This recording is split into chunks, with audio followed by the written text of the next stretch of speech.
So hello everyone, welcome to our channel.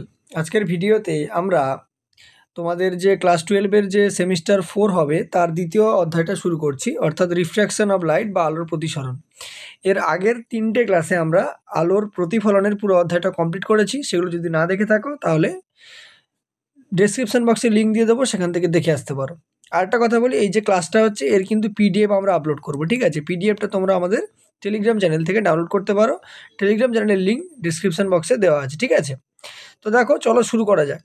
দেখো, ফার্স্টে যেটা জানতে হবে আমাদেরকে, আলোর প্রতিসরণ পড়তে গেলে সেটা হচ্ছে রিফ্র্যাকশন বা প্রতিসরণ কাকে বলে। দেখো কি বলছে, the phenomenon of change in path of light at the boundary of separation of two media as it goes from one medium to another medium is called refraction. দেখো, সহজ ভাষায় যদি বলি যে রিফ্র্যাকশন বা প্রতিসরণ কাকে বলে, দেখো ধরো মনে করো যে দুটো মাধ্যম রয়েছে। মনে করো এটা হচ্ছে বিভেদ তল, এখানে দেখো মিডিয়াম, ফার্স্ট মিডিয়াম রয়েছে, আর এখানে মনে করো সেকেন্ড মিডিয়াম রয়েছে, ঠিক আছে? এই ফার্স্ট মিডিয়াম থেকে যখন হচ্ছে সেকেন্ড মিডিয়ামে আলো আসবে, তখন আলোক রশ্মি কী করে, তার গতিপথের দিক পরিবর্তন করে, অর্থাৎ কিছুটা বেঁকে যাবে, ঠিক আছে? এবারে দেখো, বাঁকাটা পরের কথা, একটা জিনিস বুঝতে পারছো যে আলোক রশ্মিটা প্রথম মাধ্যম থেকে এসে এই বিভেদ তলে পড়ার পরে দ্বিতীয় মাধ্যমে প্রবেশ করে গেল, ঠিক আছে? এই যে প্রবেশ করে যাওয়ার যে ঘটনাটা, সেটাকেই আমরা রিফ্লেকশন বলে থাকি, ঠিক আছে? অর্থাৎ একটা মাধ্যম থেকে অপর মাধ্যমে প্রবেশ করে যাওয়া বা চলে যাওয়ার ঘটনাটাকে আমরা রিফ্লেকশন বলি। তোমাদের মানে ডেফিনেশন আসবে না পরীক্ষায়, ঠিক আছে? দেখো, এই রিফ্র্যাকশনের ক্ষেত্রে একটা জিনিস মনে রাখতে হবে, ঠিক আছে? রিফ্র্যাকশনে জেনারেলি যে মিডিয়ামটা হয়, অর্থাৎ মিডিয়ামের কথা যেটা বলছিলাম আমরা, যে মিডিয়ামটা হয় বা মাধ্যমটা হয়, সেটা হচ্ছে দু প্রকার, ঠিক আছে? সেটা ক প্রকার না, দু প্রকার, ঠিক আছে? সেই মাধ্যমগুলো কি কি? একটা হচ্ছে ঘন মাধ্যম, ঠিক আছে, যাকে ইংরেজিতে বলা হয় ডেন্সার মিডিয়াম, ঠিক আছে, বা ডেন্স মিডিয়াম। আরেকটা হচ্ছে লঘু মাধ্যম, ঠিক আছে, লঘু মাধ্যম, ঠিক আছে? একটা হচ্ছে ডেন্সার মিডিয়াম, আরেকটা হচ্ছে রেয়ারার মিডিয়াম, ঠিক আছে, রেয়ারার মিডিয়াম। তাহলে একটা হচ্ছে ঘন মাধ্যম, একটা লঘু মাধ্যম। একটা জিনিস মনে রাখতে হবে, দেখো আমরা যেরকমভাবে পড়েছিলাম প্রতিফলনের ক্ষেত্রে, এখানেও সিমিলার। দেখো, এই রশ্মিটা এসে পড়ছে, তাহলে এটাকে ইনসিডেন্ট রে বলছি, বা এটাকে বাংলায় বলা হয় আপতিত রশ্মি, ঠিক আছে? এটা কি বলা হচ্ছে? আপতিত রশ্মি। আর এই অংশটাকে বলা হচ্ছে প্রতিফলিত রশ্মি বলা হতো প্রতিফলনের সময়, এখানে বলা হবে প্রতিসৃত রশ্মি, ঠিক আছে? আচ্ছা, এই যে অ্যাঙ্গেলটা করছে অবিলম্বের সঙ্গে, তাকে আমরা কি বলি? আপতন কোণ বলি, অর্থাৎ ইনসিডেন্ট অ্যাঙ্গেল, আই দিয়ে প্রকাশ করা হয়। আর এটা অবিলম্বের সঙ্গে যে কোণটা করবে তাকে আমরা প্রতিসরণ কোণ বলি, অর্থাৎ রিফ্র্যাক্টেড অ্যাঙ্গেল বলি, ঠিক আছে? এবারে মনে রাখবে, যখনই কোনো, দেখো এখানে দেখো ওপরে এয়ার দেওয়া আছে, এয়ার মানে এটা কিন্তু রেয়ার মিডিয়াম, অর্থাৎ লঘু মাধ্যম, ঠিক আছে? আর নিচে যেটা দেখতে পাচ্ছ, এটা কি ঘন মাধ্যম। যখনই লঘু মাধ্যম থেকে ঘন মাধ্যমে আলো আসবে, আলোক রশ্মিটা কিছুটা হচ্ছে অবিলম্বের দিকে সরে যাবে, অর্থাৎ এই যে আপতন কোণটা ছিল, অর্থাৎ আইটা, সেই আই এর চাইতে যে রিফ্র্যাক্টেড অ্যাঙ্গেলটা হবে, অর্থাৎ প্রতিসরণ কোণটা হবে, সেটা কমে যাবে। দেখো, এখানে যে আই এর মানটা ছিল, এখানে দেখো আর একটু কাছের দিকে সরে এসছে, অ্যাঙ্গেলটা কমে গেছে। সিমিলারলি যখন ওটা হচ্ছে ঘন মাধ্যম থেকে লঘু মাধ্যমের দিকে যাবে, তখন কোণটা কী হবে? বড় হয়ে যাবে। দেখো, আই কোণটা এইটুকু ছিল, এখানে এসে দেখো রিফ্র্যাক্টেড যে অ্যাঙ্গেলটা, অর্থাৎ প্রতিসরণ যে অ্যাঙ্গেলটা, সেটা হচ্ছে প্রতিসরণ কোণটা বেড়ে যাবে, ঠিক আছে? তার মানে দেখো, লঘু থেকে ঘনতে গেলে কি হচ্ছে? কমে যাবে, আর ঘন থেকে লঘুতে গেলে কী হবে? বাড়বে, ঠিক আছে? এটা গেল আমাদের রিফ্র্যাকশন বা প্রতিসরণ সম্পর্কে একদম প্রাথমিক ধারণা। নেক্সট দেখো, যেটা আমরা বলবো সেটা হচ্ছে ডেভিয়েশন অ্যাঙ্গেল। দেখো, ডেভিয়েশন অ্যাঙ্গেলকে বাংলায় আমরা কি বলে থাকি? বাংলায় আমরা এটাকে বলি চ্যুতিকোণ, ঠিক আছে? কি বলা হয়? চ্যুতিকোণ বা ডেভিয়েশন অ্যাঙ্গেল। দেখো, চ্যুতিকোণ একদম বাংলায় যদি বলি তোমাকে, চ্যুতিকোণ কীভাবে বের করতে হয় বা কাকে বলে, যে আলোক রশ্মি, দেখো এখানে যদি এই ছবিটা খেয়াল করো, আলোক রশ্মি এই বিভেদ তলটা থাকার জন্য বা দুটো মাধ্যম আলাদা হয়ে যাওয়ার জন্য আলোক রশ্মিটা বেঁকে গেছে, কিন্তু যদি না থাকতো, আলোক রশ্মিটা স্ট্রেট লাইনে চলে যেত। তাহলে দেখো, যদি আলোক রশ্মিটা যে পথে যেত আর যে পথে গেছে, তার মাঝখানের যে এই অ্যাঙ্গেলটা, এটাকেই আমরা কি বলছি? চ্যুতিকোণ বা ডেল্টা, ঠিক আছে?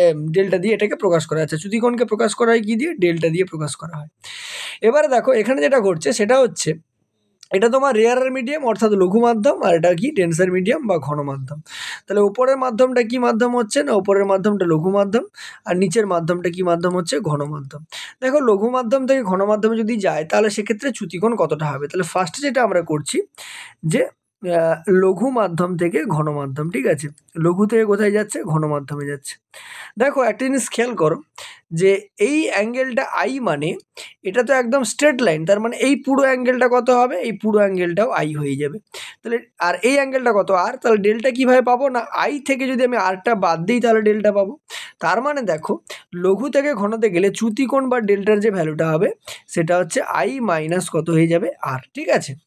এবারে নেক্সট যেটা বলছে দেখো উপরটা ডেন্সার মিডিয়াম বলছে, তার মানে উপরটা কি মাধ্যম? না ঘন মাধ্যম। আর নিচেরটা রেয়ার আর মিডিয়াম অর্থাৎ কি মাধ্যম? লঘু মাধ্যম, ঠিক আছে? তার মানে সেকেন্ড কেসে যেটা হচ্ছে সেটা হচ্ছে কোথা থেকে কোথায় যাচ্ছে? না হচ্ছে ঘন মাধ্যম থেকে যাচ্ছে তোমার হচ্ছে লঘু মাধ্যমে, ঠিক আছে? ঘন মাধ্যম থেকে লঘু মাধ্যমে যদি যায়, দেখো এই অ্যাঙ্গেলটা তো আমার আই অর্থাৎ আপতন কোণ। দেখো স্ট্রেট লাইনে গেলে এই অ্যাঙ্গেলটাও কত হতো? এই যে অ্যাঙ্গেলটা, এই অ্যাঙ্গেলটাও কত হতো? এই অ্যাঙ্গেলটাও নিশ্চয়ই আই হতো। কিন্তু আলোর রশ্মিটা বেঁকে গেছে, কতটা বেঁকে গেছে? না এইটা। তাহলে আমাকে ডেল্টাটা বের করতে হবে। এই পুরো অ্যাঙ্গেলটা কত? না আর। এটাই হচ্ছে আমাদের প্রতিসরণ কোণ। তাহলে আই থেকে যদি আমি আর বাদ দিয়ে দিই, ঠিক আছে, সরি আর থেকে যদি আমি আই বাদ দিয়ে দিই কী পাবো? ডেল্টা পাবো। তার মানে এর ক্ষেত্রে ডেল্টাটা কী হবে? না ডেল্টা সমান হবে আর মাইনাস হচ্ছে আই। তার মানে বোঝা গেল যে লঘু থেকে ঘনতে গেলে কী হবে? আই মাইনাস আর হবে। আর যদি ঘন থেকে লঘুতে যায় তাহলে হচ্ছে আর মাইনাস কী হবে? আই। ওটা আই মাইনাস আর, এটা হচ্ছে আর মাইনাস আই। এটাই গেল ডেভিয়েশন অ্যাঙ্গেল বা চ্যুতিকোণ, ঠিক আছে? নেক্সট যেটা আমাদেরকে পড়তে হবে সেটা হচ্ছে লজ অফ রিফ্র্যাকশন অর্থাৎ প্রতিফলনের সূত্র। দেখো প্রতিফলনের সূত্র যদি বলি, প্রথম কথা কি বলছে? The incident ray and the normal and the refracted ray at the point of incidence all lie in the same plane. দেখো বাংলায় যদি বলি আপাতন কোণ আপতিত রশ্মি, প্রতিসৃত রশ্মি এবং আপাতন বিন্দুতে অঙ্কিত অভিলম্ব সর্বদা একই সমতলে থাকবে।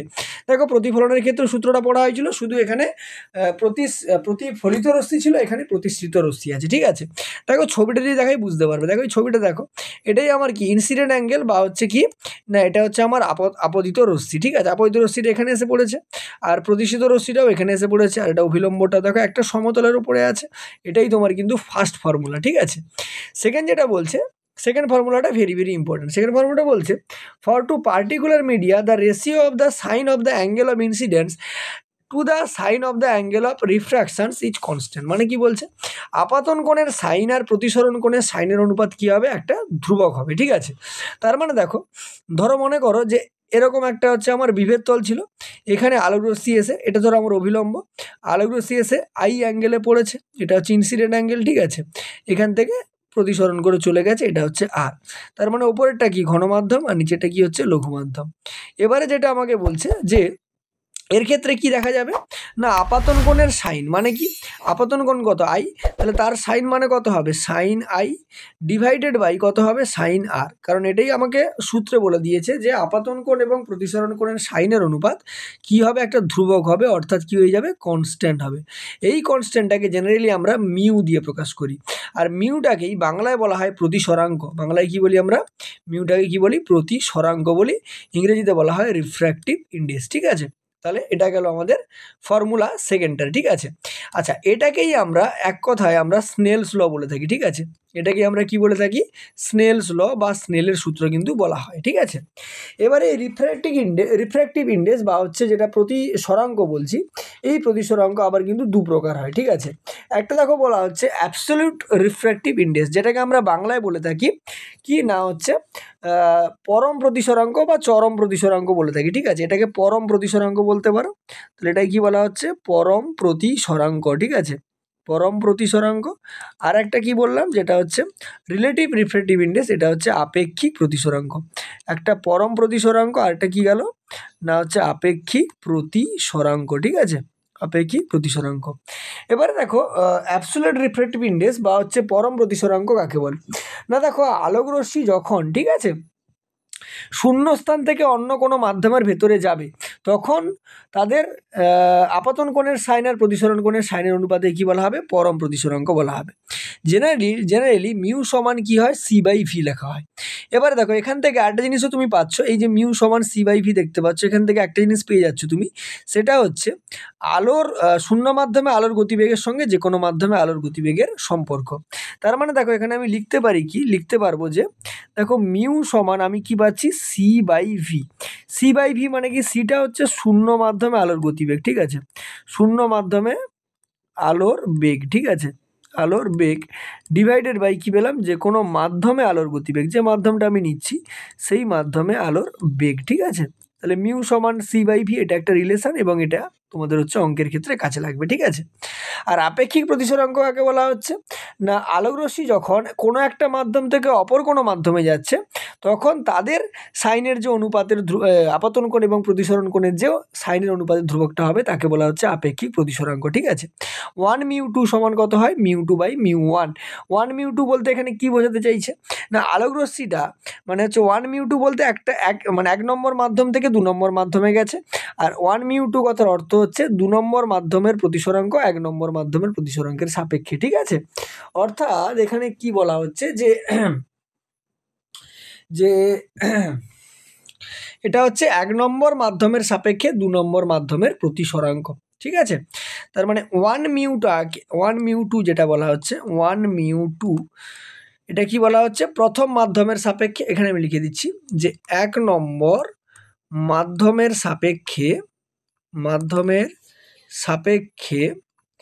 2 নম্বর মাধ্যমের প্রতিসরাঙ্ক। ঠিক আছে, 2 নম্বর মাধ্যমের প্রতিসরাঙ্ক, 1 নম্বর মাধ্যমের সাপেক্ষে 2 নম্বর মাধ্যমের প্রতিসরাঙ্ক। ঠিক আছে, 1μ2 সমান কি লেখা আছে, μ2/μ1। দেখো μ2/μ1 এলো কিভাবে। ঠিক আছে, 1μ2 সমান অ্যাকচুয়ালি কি হবে না, μ2 হচ্ছে কত আসছে, μ1। কেন আসছে বলো তো, দেখো এখান থেকে আমি একটা রিলেশন বের করতে পারি। দেখো μ2 আছে, দেখো মিউ সমান c/v, তো তাহলে μ2 সমান কত হবে না, c/হচ্ছে v2 ডিভাইডেড বাই c/ কত হবে, v1।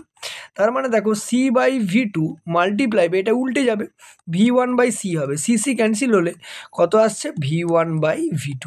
তার মানে দেখো এখানে একটা রিলেশন পেলে কি তুমি, যে 1μ2 অর্থাৎ 1 নম্বর মাধ্যমের সাপেক্ষে 2 নম্বর মাধ্যমের প্রতিসরাঙ্ক সমান কি হলো, μ2/μ1। তার মানে উল্টে গেল, এখানে কিন্তু আবার v1 কি হয়ে যাবে, v2। এই রিলেশনটা পরীক্ষায় কিন্তু মানে সমস্যা করে বা ভুলে যাও তোমরা। তাহলে 1μ2 সমান μ2/μ1, অর্থাৎ 1μ2 সমান কি হবে, μ2 অর্থাৎ দ্বিতীয় মাধ্যমের পরম প্রতিসরাঙ্ক ডিভাইডেড বাই প্রথম মাধ্যমের পরম প্রতিসরাঙ্ক, v1/v2 মানে প্রথম মাধ্যমে আলোর গতিবেগ বাই কত, দ্বিতীয় মাধ্যমে আলোর গতিবেগ। ঠিক আছে, চলে আসবো দেখো নেক্সট স্লাইডে যেটা বলছে সেটা হচ্ছে ডিপেন্ডেন্স অফ রিফ্র্যাক্টিভ ইন্ডেক্স। এই যে রিফ্র্যাক্টিভ ইন্ডেক্স বা মিউটা পড়লে অর্থাৎ প্রতিসরাঙ্ক পড়লে সেটা কোন কোন বিষয়ের উপর ডিপেন্ড করে, প্রথমে যেটা ডিপেন্ড করবে the nature of the two media, যে দুটো মাধ্যম তুমি নিচ্ছ সেই মাধ্যমের ওপরে কিন্তু ডিপেন্ড করবে। ঠিক আছে, অর্থাৎ মাধ্যম যে নিচ্ছ সেই মাধ্যমের ওপর এটা ডিপেন্ড করবে। দ্বিতীয় নম্বরে বলছে the temperature of the media, তার মানে মাধ্যমের যে তাপমাত্রা বা উষ্ণতা সেই তাপমাত্রার উপরেও এটা নির্ভর করবে। The wavelength of the light, মানে যে আলোটা তুমি ব্যবহার করছো সেই আলোর তরঙ্গ দৈর্ঘ্যের উপরেও এটা ডিপেন্ড করবে। কিসের উপরে ডিপেন্ড করবে, তরঙ্গ দৈর্ঘ্যের উপরেও এটা কিন্তু ডিপেন্ড করবে। তারপরে বলছে দেখো it does not depend on the value of I, এটা আই এর ওপরে ডিপেন্ড করবে না। ঠিক আছে, for a pair of media, I এর ওপরে এটা কিন্তু ডিপেন্ড করে না, অর্থাৎ আপতন কোণের উপরে ডিপেন্ড করে না। অ্যাকর্ডিং টু কচিস ফর্মুলা, দেখো এটা একটা কচির ফর্মুলা বলা হয়, মিউ সমান a plus b by lambda square, যেখানে এটা আর বিটা হচ্ছে কনস্ট্যান্ট আর ল্যামডাটা কি, ল্যামডাটা হচ্ছে ওয়েভলেন্থ বা হচ্ছে তরঙ্গ দৈর্ঘ্য। তার মানে দেখতে পাচ্ছ মিউ এর সঙ্গে ল্যামডাটা কি আছে, ল্যামডাটা হচ্ছে ব্যস্তানুপাতিক। তার মানে ল্যামডার মান যদি বাড়ে তখন মিউ এর মান কি হবে, কমে যাবে, আর ল্যামডার মান যদি কমে তখন মিউ এর মানটা বাড়বে। ওটাই দেওয়া আছে, ল্যামডা ইনক্রিজেস মিউ কি হবে, ডিক্রিজেস। যেহেতু আমি কোচির ফর্মুলা অনুযায়ী কি দেখতে পাচ্ছি, মিউ এর সঙ্গে ল্যামডাটা ব্যস্ত সম্পর্কে রয়েছে, অর্থাৎ তরঙ্গ দৈর্ঘ্য বাড়লে প্রতিসরাঙ্ক কমবে আর তরঙ্গ দৈর্ঘ্য কমলে প্রতিসরাঙ্ক বাড়বে। ঠিক আছে, চলে আসবো দেখো নেক্সট স্লাইডে। দেখো কি বলছে, important points about refractive index. দেখো প্রতিসরাঙ্ক সম্পর্কে কিছু ইম্পর্ট্যান্ট পয়েন্ট রয়েছে। ফার্স্ট বলছে রিফ্র্যাক্টিভ ইন্ডেক্স অ্যাজ এই যে প্রপার্টি অফ দ্য মিডিয়াম। দেখো এটা কিন্তু একটা কেবলমাত্র মিডিয়ামের একটা প্রপার্টি, অর্থাৎ যে মাধ্যমটা ব্যবহার করছো তারই একটা প্রপার্টি বা ধর্ম, কারণ মাধ্যম চেঞ্জ করলে তোমার রিফ্র্যাক্টিভ ইন্ডেক্স চেঞ্জ হয়ে যাবে। ঠিক আছে, তাহলে কি বলছে দেখো, a medium with the higher value of mu is called denser medium, মানে যে মাধ্যমটার মিউ এর ভ্যালু বেশি তাকে বলা হবে ডেন্সার মিডিয়াম বা ঘন মাধ্যম। ঠিক আছে, আর যার ভ্যালুটা লোয়ার হবে তাকে বলা হবে রেয়ারার মিডিয়াম বা কি বলা হবে, লঘু মাধ্যম বলা হবে। ঠিক আছে, তারপরে বলছে the minimum value of refractive index is 1 for vacuum. তার মানে মিউ এর যে মিনিমাম ভ্যালুটা সেটা কত হয়, 1। যদিও বাতাসের ক্ষেত্রে এর ভ্যালুটা 1.003 হয়, তবে আমরা জেনারেলি এটাকে 1 হিসেবেই ধরে নিই বাতাসের ক্ষেত্রে, ঠিক আছে। আর মিউ এর ম্যাক্সিমাম ভ্যালু কার ক্ষেত্রে পাওয়া যায় না 2.46 পাওয়া যায়, সেটা ডায়মন্ডের ক্ষেত্রে, ঠিক আছে। তার মানে মিউ মিনিমামের যে ভ্যালুটা সেটা কত 1, আর মিউ ম্যাক্সিমামের যে ভ্যালুটা সেটা হচ্ছে 2.46, সেটা ডায়মন্ডের ক্ষেত্রে হয়, ঠিক আছে। তাহলে এটা হচ্ছে এয়ার মিডিয়াম আর এটা হচ্ছে ডায়মন্ড, ঠিক আছে। এবারে দেখো স্পেশাল পয়েন্টস অ্যাবাউট রিফ্লেকশন সম্পর্কে বেশ কিছু জিনিস আমাদেরকে মাথায় রাখতে হবে, ঠিক আছে। কি কি জিনিস মাথায় রাখতে হবে? প্রথম কথা দেখো, রিফ্র্যাকশন বা যদি আমরা প্রতিসরাঙ্কের কথা বলি, সেক্ষেত্রে আমাদেরকে যেটা আমি তোমাকে প্রথমে বললাম যে মিউ সমান কি হয়, মিউ সমান হচ্ছে c/v হয়, ঠিক আছে। অর্থাৎ মিউটা হচ্ছে মিউ যদি দেওয়া থাকে তাহলে আমরা কোনো মাধ্যমে আলোর বেগ বের করতে পারবো, বা কোনো মাধ্যমে যদি আলোর বেগ দেওয়া থাকে তাহলে সেখান থেকে আমরা মিউটা বের করতে পারবো, ঠিক আছে।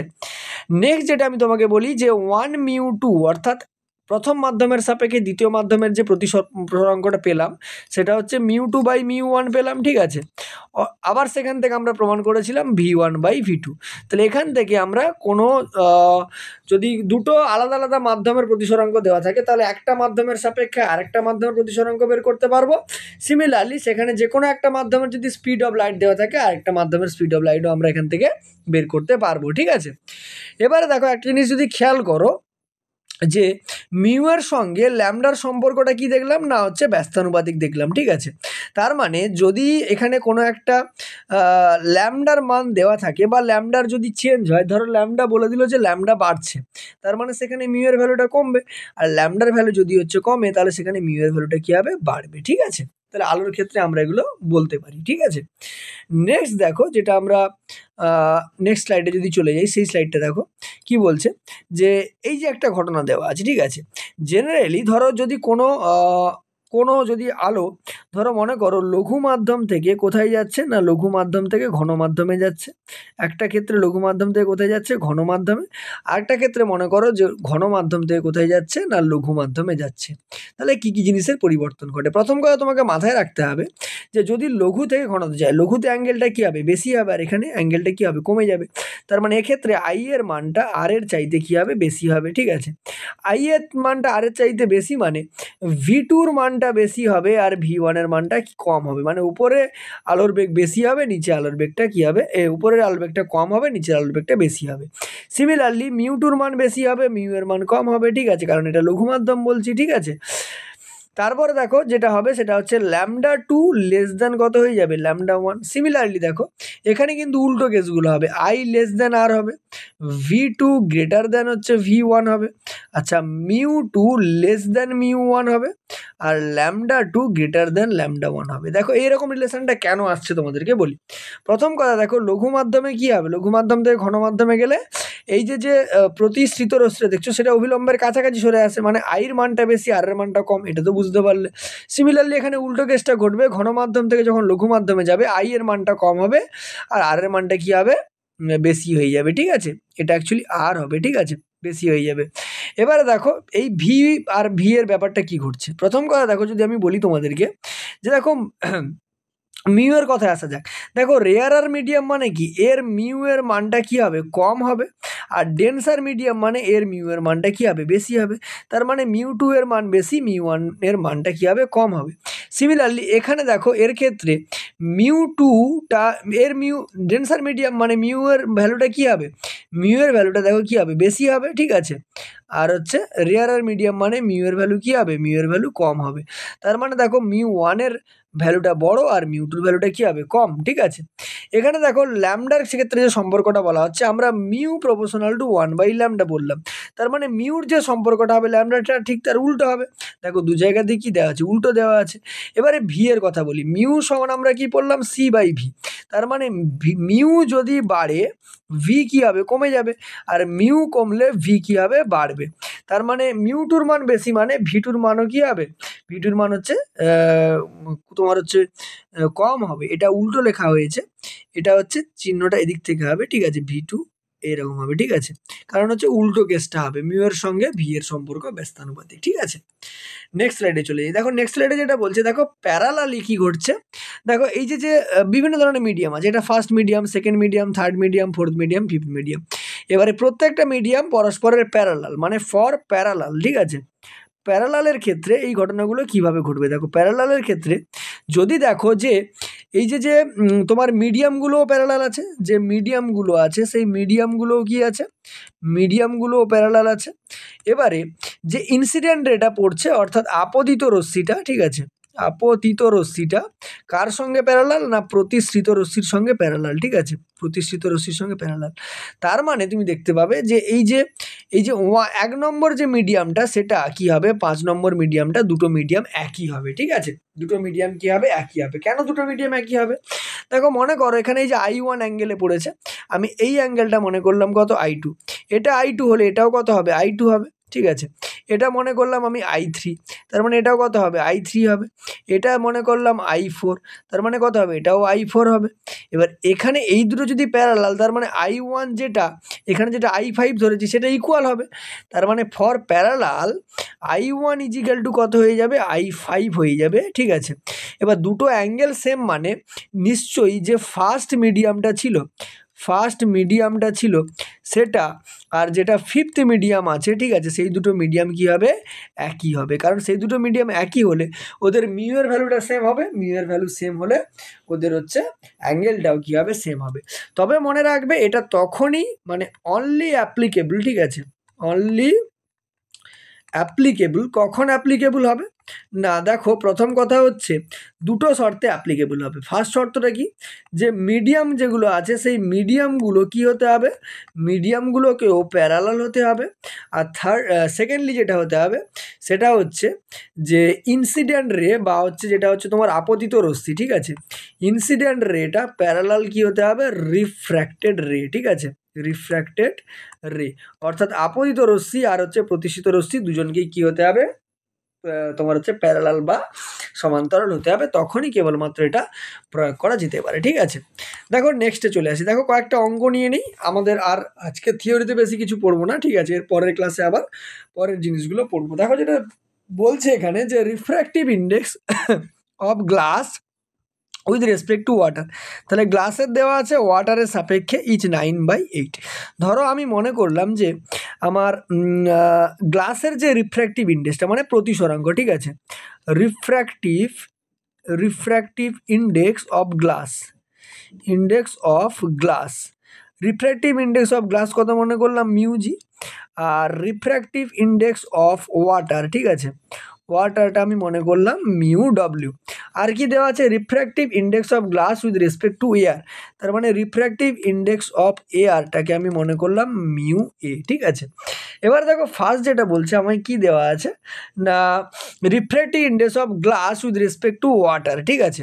তাহলে ওয়াটারের সাপেক্ষে গ্লাসের হচ্ছে কি দেওয়া আছে, রিফ্র্যাক্টিভ ইন্ডেক্স দেওয়া আছে। তার মানে কীভাবে লিখবো না হচ্ছে দেখো ডব্লু মিউ জি, গ্লাসের জলের সাপেক্ষে গ্লাসের হচ্ছে প্রতিসরাঙ্ক দেওয়া আছে 9/8 দেওয়া আছে।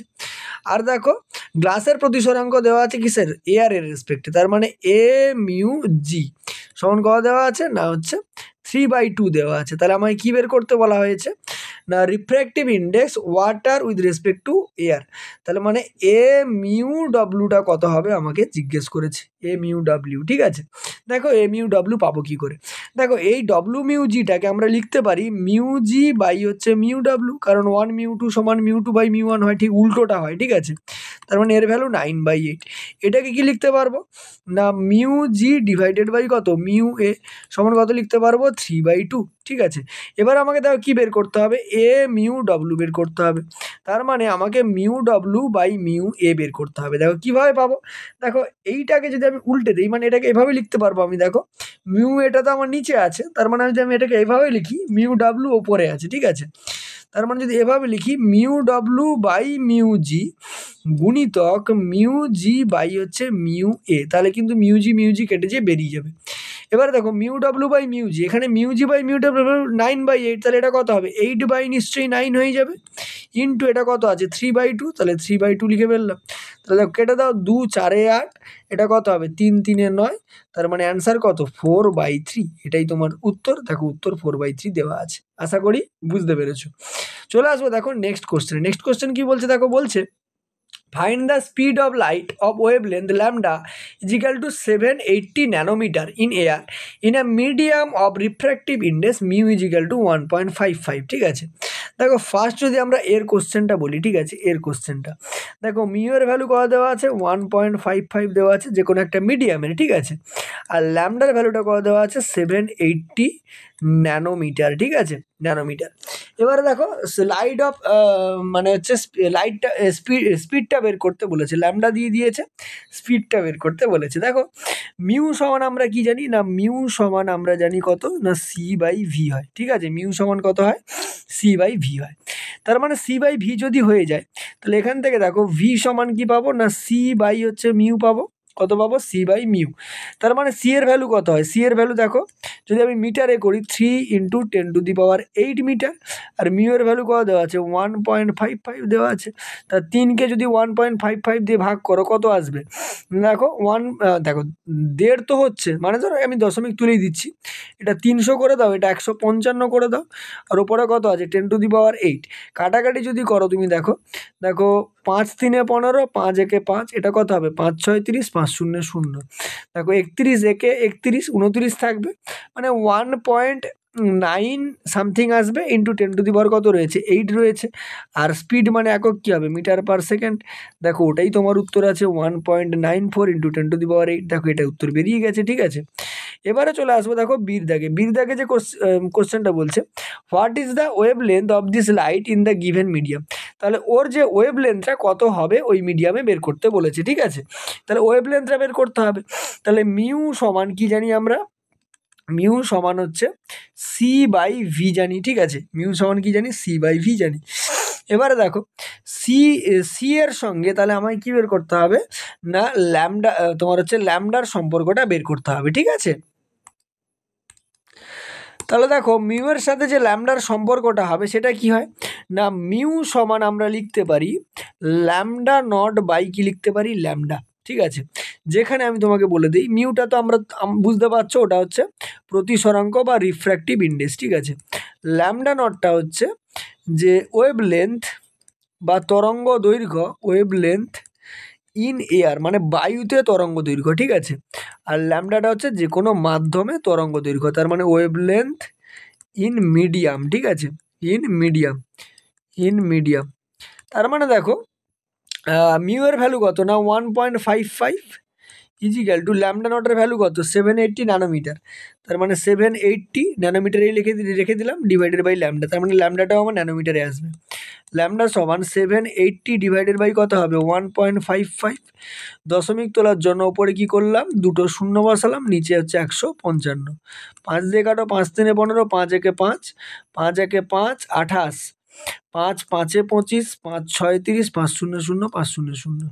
যদি ভাগ যদি করে দাও তাহলে 31, দেখো 5×1 = 5, 5×3 = 15, 5-এ যাবে, ঠিক আছে, 5 আমি ভাগ করে দিচ্ছি, দেখো 15600 কে কত দিয়ে ভাগ করব না হচ্ছে 31 দিয়ে, 31 5-এ কত যাবে 31 5-এ 5×1 = 5, 5×3 = 15, 155, এক নামলো, শূন্য নেব, ঠিক আছে, ভাগ তো যাচ্ছে না মানে আমাকে শূন্য দিয়ে দিতে হবে, শূন্য দিয়ে আরেকটা শূন্য নামিয়ে নাও, 31 3-এ কত যাবে 3×1 = 3, 3×3 = 9, 93, মানে 503 পয়েন্ট সামথিং বেরোবে, ওটাকে তুমি 503 ন্যানোমিটার লিখে দিতে পারো। দেখো উত্তর তোমার 503 ন্যানোমিটার আছে, ঠিক আছে। আশা করি বুঝতে পেরেছো অঙ্কটা কিভাবে হলো।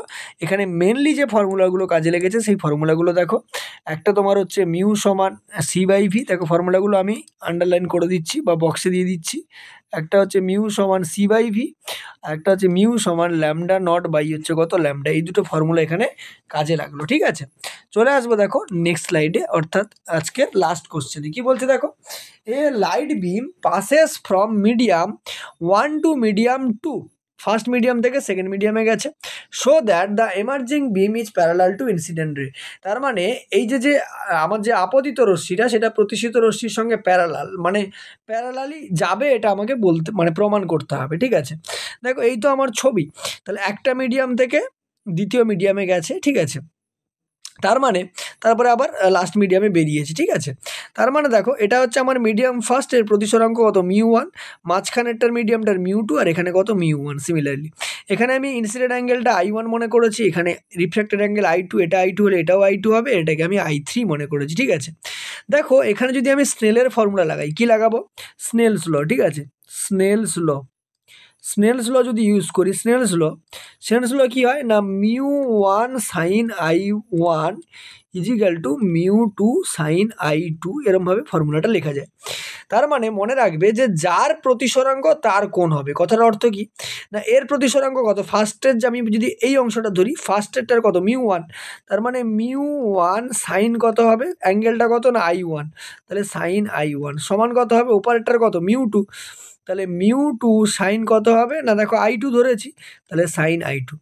নেক্সট এইখানটা চলে আসো, তাহলে μ2 সাইন I2 হবে, তার মানে μ2 সাইন I2 ইজিক্যাল টু কত হবে, μ1 সাইন I3, μ1 সাইন কি হবে, I3 হবে। এবারে দেখো এই যে μ2 সাইন I2 আর এই যে μ2 সাইন I2 একই, তার মানে এটাও কি হবে, একই হওয়া উচিত। তার মানে μ1 sign I1 is equal two μ1 sign কত, I3। তার মানে আমি এখান থেকে লিখতে পারি sign I1 is equal two sign কত না I3।